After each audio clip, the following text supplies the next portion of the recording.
Bueno, muchachos, muy buenos días para todos. Hoy ya vamos a empezar con lo que son circuitos pasivos. Un circuito pasivo es un circuito que su salida solamente depende de su entrada. Hay circuitos activos donde su salida depende de la entrada y de su propia salida, pero digamos en el tiempo pasado. Se usan mucho, por ejemplo, pues si depende del tiempo pasado de alguna manera para memorias o amplificaciones o cosas por ese estilo. Después vamos a mirar ese tipo de circuitos. Por ahora vamos a empezar con, pues obviamente con la ley de Ohm y con la ley de Joule. Vamos a pensar, vamos a tener un elemento, sea conductor o no. Entonces, cuando yo tengo, digamos, yo tengo un alambre, ¿cierto? Estoy viendo de forma microscópica ese alambre.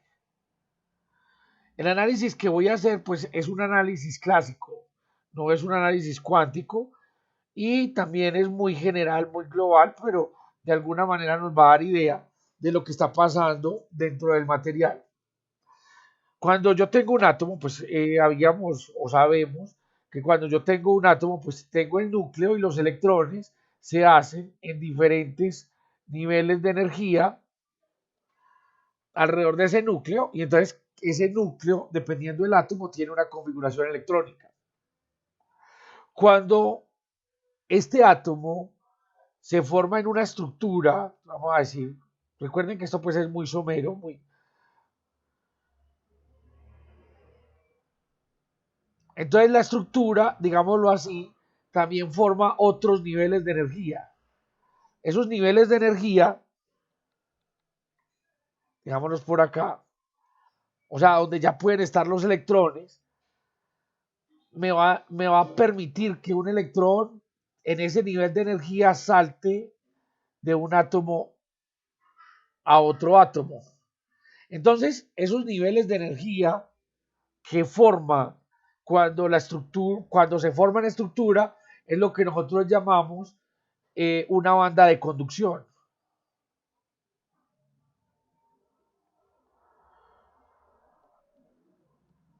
¿Cierto? Yo tengo mi estructura y entonces si el electrón puede estar en esa banda de conducción, es fácil que haya corriente eléctrica.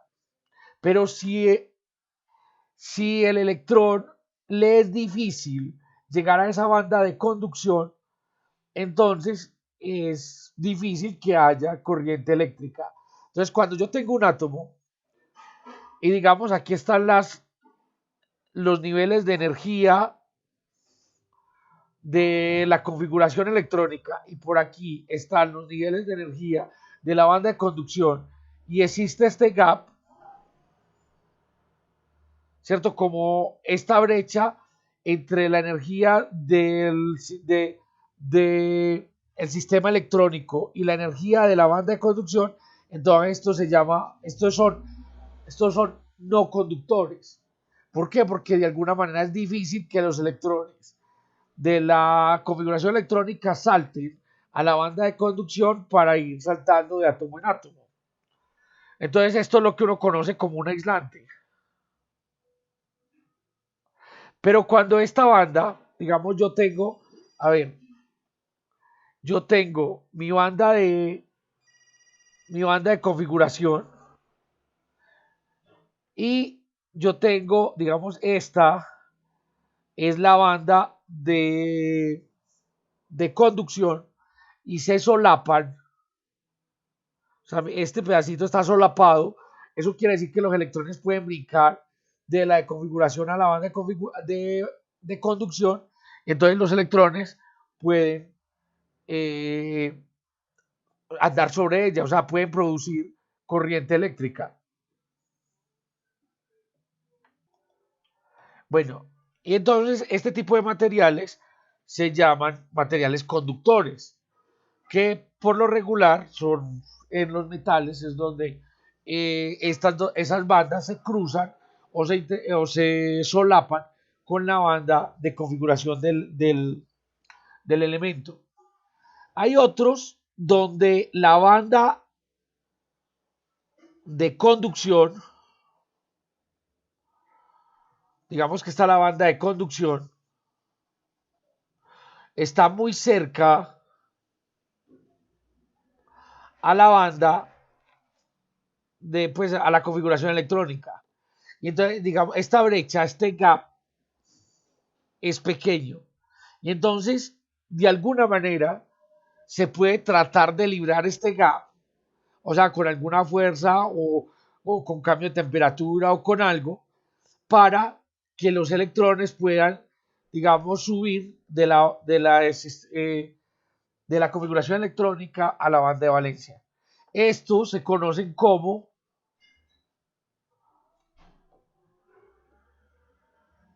semiconductores. Y esos semiconductores son los que nos permitieron a nosotros pues pensar en toda la electrónica que tenemos ahora. ¿Cierto? Digamos que hay ahí trucos para hacer que sea conductor.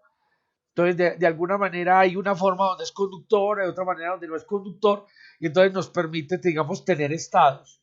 Esos estados, pues, nos permitieron la electrónica de ahora, como les dije hace un momento. Cuando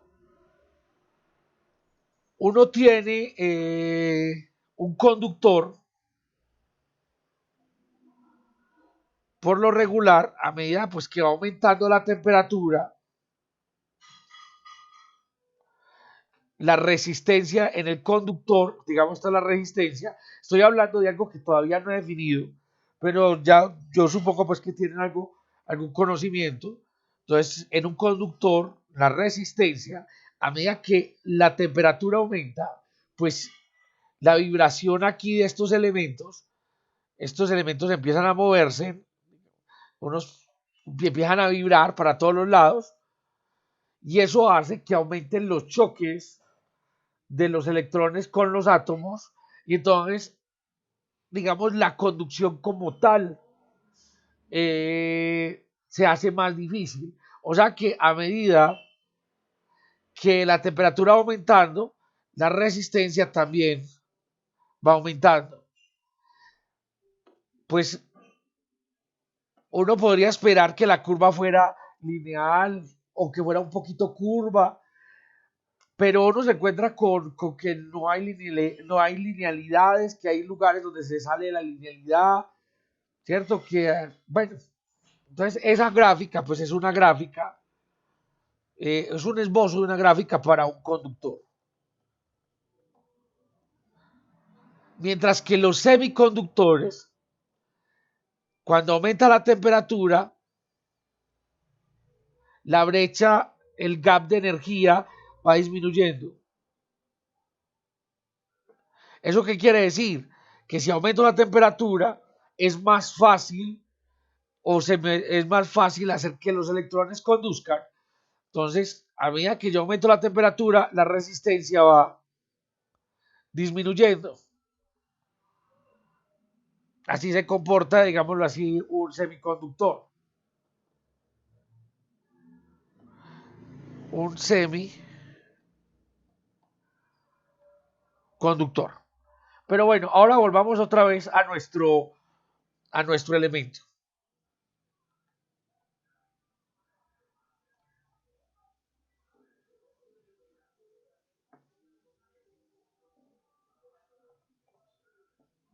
Entonces yo tengo un elemento y entonces aquí hay un montón de partículas que se pueden mover. Cuando otra vez volvamos a pensar en el átomo y hay un montón de electrones, esto de la forma clásica pues me sirve el pensamiento clásico, un montón de electrones girando alrededor de él, pues recuerden que los que están en capas completas, de alguna manera son muy difíciles de sacar de ese átomo, entonces solamente me van a interesar los electrones, digamos que están en capas que yo los puedo sustraer fácilmente. Entonces, el átomo, por ejemplo, el cobre solamente da un electrón por átomo.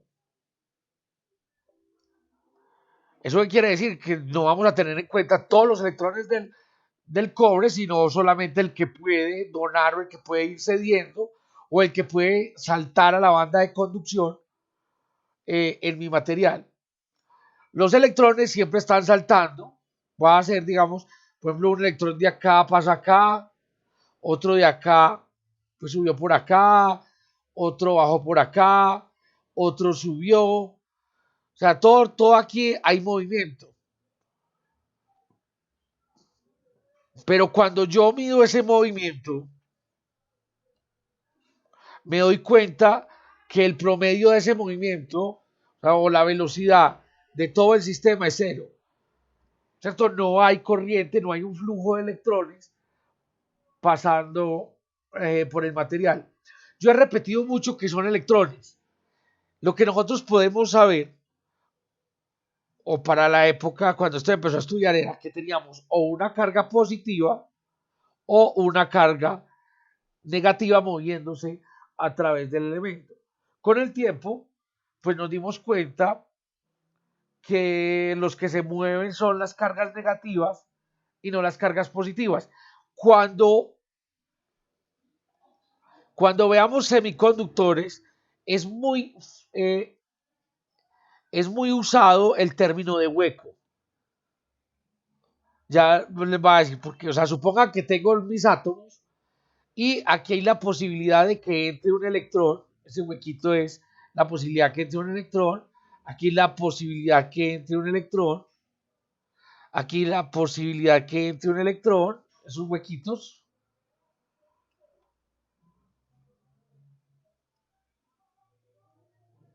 aquí el huequito,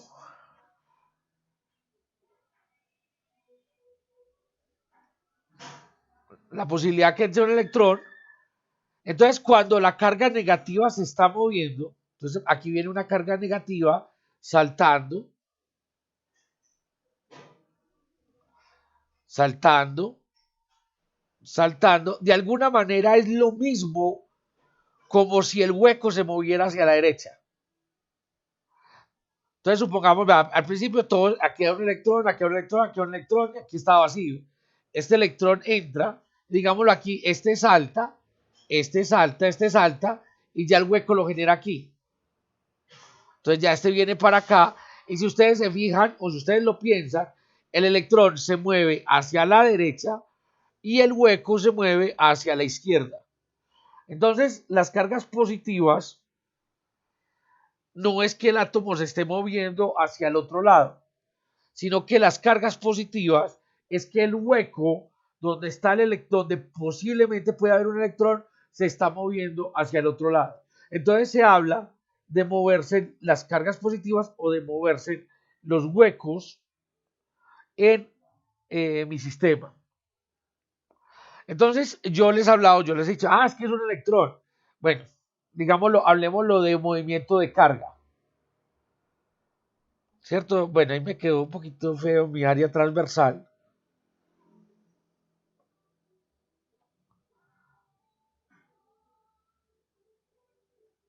Entonces volvamos a mi sistema. Entonces vamos a definir una cosa que se llama corriente.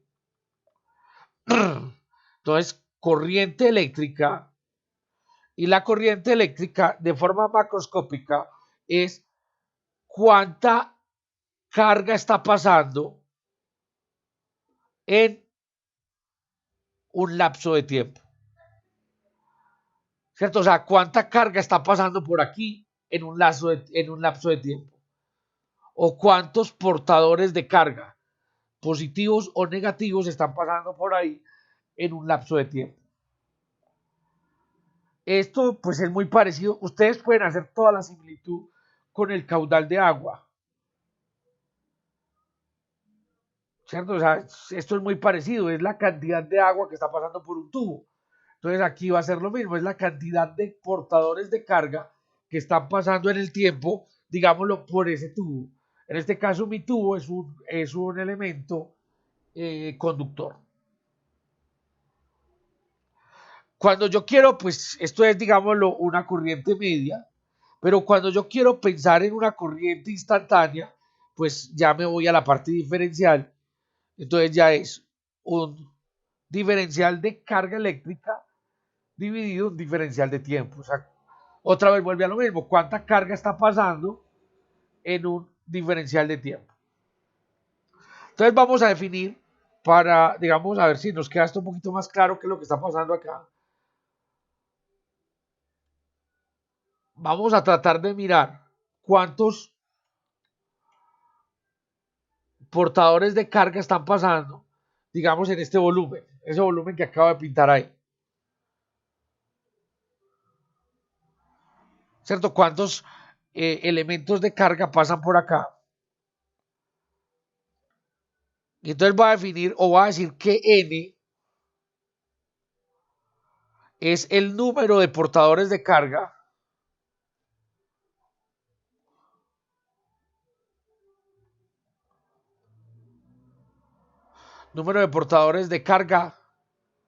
por volumen.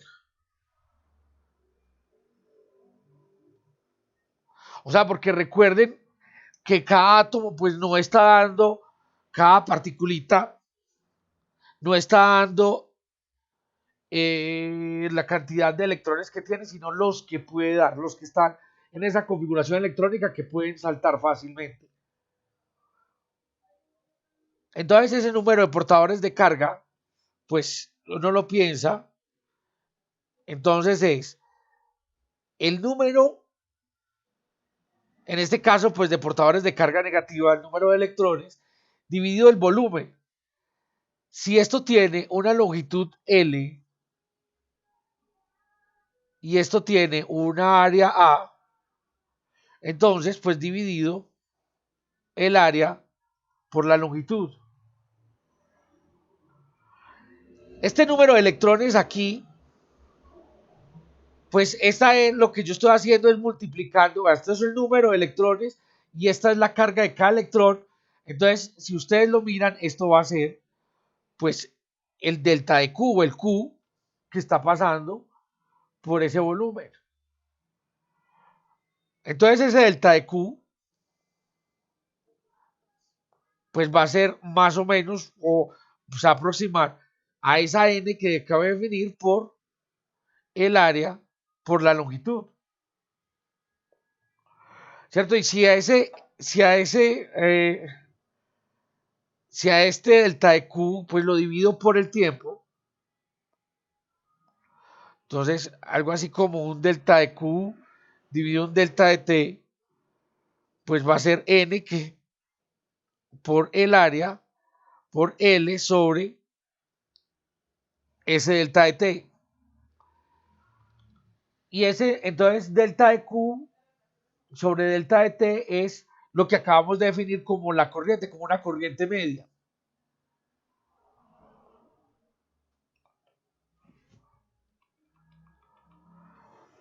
O sea que me queda que la corriente media es ese número de portadores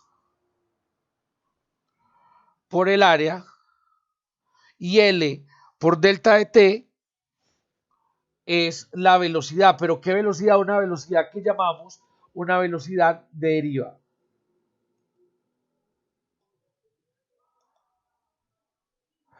Bueno, aquí tenemos que aclarar que este N, pues, es la cantidad de portadores y la carga. Entonces ustedes lo van a encontrar más comúnmente en los libros como igual a N, ¿cierto? Por la carga de uno de los portadores, en este caso el electrón, por el área, por la velocidad de deriva. Entonces, ¿qué estamos en qué era la velocidad de deriva? Cuando ustedes tienen el conductor y tienen aquí un movimiento, ya los movimientos no son tan erráticos, no falta pues el desadaptado que se devuelva, pero ya los movimientos empiezan a apuntar en alguna dirección, entonces termina formando como una velocidad de grupo, o sea, la velocidad promedio de todos. Y entonces eso, por lo regular, se llama o la velocidad de arrastre o la velocidad de deriva. Pues ahorita vamos a ver que para que realmente, al principio yo les dije que el promedio era cero, para que haya una velocidad, pues entonces yo voy a tener que colocar aquí una especie de fuerza, ¿cierto? Voy a tener que conectar algo que le haga una especie de fuerza al electrón, de tal manera que lo empuje al movimiento, ¿cierto? Y si nosotros recordamos la ley de Lenz, entonces fuerza es igual al valor de la carga o lo que se está moviendo por el campo eléctrico. Y recuerden que fuerza y campo eléctrico son vectoriales. Yo no voy a hacer aquí un análisis vectorial, pero sí hay que tener en cuenta que la corriente, esta corriente, no es un vector, sino que es un escalar.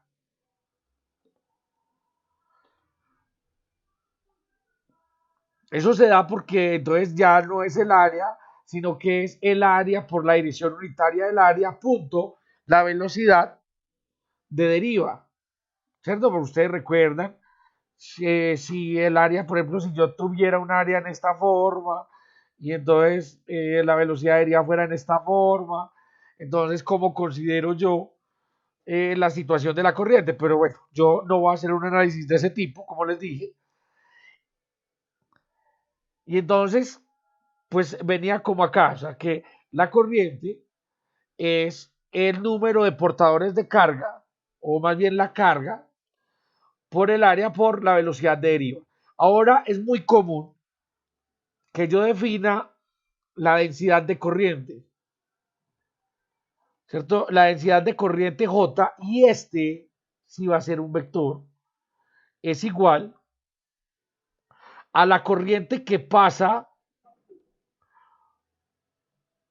sobre un área, o sea, la corriente que pasa por área. Ese que yo estoy definiendo ahí, si es un vector, como les dije, pues yo creo que eso lo debemos de haber trabajado en física 2. Si no lo hemos trabajado, si no lo recuerdan, no hay problema, pues lo pueden leer en un libro de física. Pero la parte importante a la que yo quiero llegar y la parte que vamos a trabajar no es esta. La parte a la que yo quiero llegar es pues a la ley de Ohm. Entonces de aquí pues es muy fácil mirar que J, o sea, la densidad de corriente, yo la puedo escribir, la corriente nos había dado N por el número de electrones, perdón, el número de electrones por la carga del electrón, por el área, por la velocidad de deriva, dividido el área. Entonces el área pues es la misma, estamos hablando de la misma área que está pasando por ese conductor, entonces esto me va a quedar que esto es N por la carga del electrón por la velocidad de deriva. Y eso, pues miren, en la segunda diapositiva,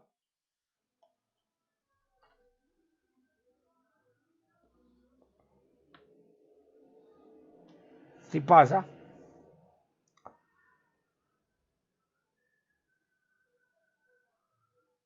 me dicen que demostrar que J es igual a N por la velocidad de deriva, teniendo en cuenta pues que la velocidad de deriva es el cambio de la longitud con respecto al tiempo.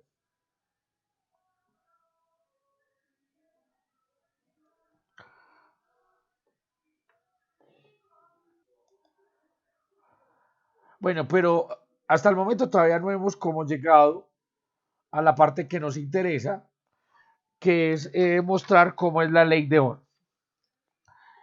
Entonces sigamos, miramos, les decía yo que si aquí los electrones se están moviendo, es porque yo coloqué algo, una fuerza que está haciendo mover a esos electrones. Esa fuerza, pues es la fuerza eléctrica. O sea que yo voy a tener que colocar algo que produzca esa fuerza eléctrica. O sea, yo le voy a colocar a mi sistema,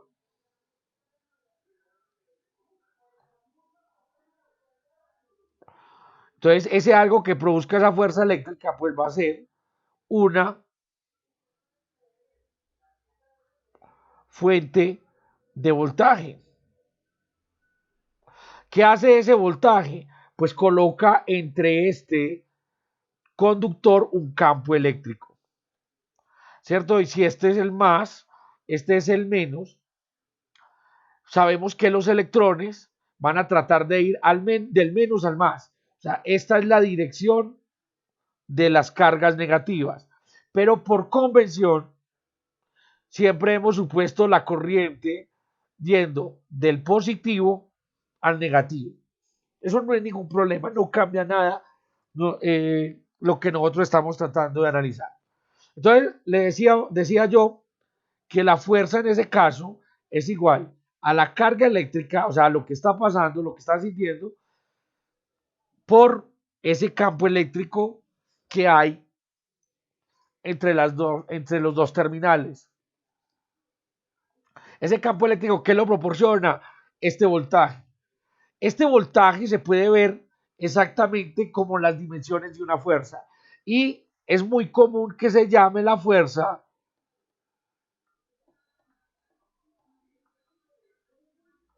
electromotriz. O sea, dimensionalmente, pues no nos va a dar en newtons, pero dimensionalmente va a funcionar exactamente igual que una fuerza. Entonces, por ese voltaje, yo lo llamo fuerza electromotriz o voltaje.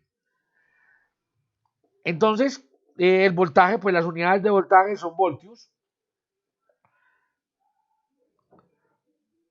Bueno, eso sí, yo creo que no dije las unidades de corriente. Las unidades de corriente, volvámonos un poquito, las unidades de corriente son carga sobre tiempo y la carga son unidades de Coulomb. Entonces, unidades de Coulomb sobre segundos y esto es lo que nosotros llamamos amperios. ¿Cierto? ¿Cuánta carga está pasando por un segundo? Y esa unidad la vamos a llamar amperios. Entonces sigamos aquí. Y la fuerza, pues está acelerando esas partículas. O sea que esto tendrá que ser igual a la masa por la aceleración. Entonces pensemos qué pasa cuando un electrón va de un punto a otro punto. Entonces él es un análisis de cinemática muy simple. Él, digamos, salta de un átomo a otro átomo. Y entonces, cuando salta de un átomo a otro átomo, pues la velocidad inicial es igual a cero. Es fácil llegar a que la aceleración es igual a una velocidad por el tiempo. Entonces yo voy a volver a escribir eso. La carga del electrón por el campo tiene que ser igual a la masa por una velocidad por el tiempo. Pero aquí el electrón va a volver a saltar. Entonces la ecuación pues me cambiaría. Entonces la fácil de analizar es solamente este pedacito. Y este tiempo lo vamos a llamar tiempo de vida media o tiempo de impacto o tiempo de choque. ¿Cierto? Cualquiera de esas. Ese tau va dado como un promedio del tiempo que tiene el electrón para encontrarse con otra partícula. Entonces, esto es la carga del electrón por el campo es igual a la masa. Esa velocidad terminará siendo la velocidad con que se muevan todas las partículas en un promedio. Entonces, esa es la velocidad de arrastre o la velocidad de deriva por el tiempo de choque, el tiempo de impacto, el tiempo de vida media. O sea, ¿cuánto se demora un electrón de ir de una partícula a la otra? Entonces, si despejo la velocidad de deriva, me queda carga el electrón por el campo eléctrico dividido la masa sobre el tiempo de vida media es igual a la velocidad de deriva. Y si esto lo llevamos a J, o sea, a la densidad de corriente, entonces esto me da igual, que la densidad de corriente es N por el número, es el número de portadores de carga por la carga del electrón, por la carga del electrón, por el campo eléctrico sobre la masa del portador de carga sobre el tiempo de vida media. Entonces, agrupémoslo de una forma distinta o agrupémoslo realmente n por e menos al cuadrado dividido la masa por tau por el campo eléctrico es igual a la densidad de corriente. Y esto que tengo aquí,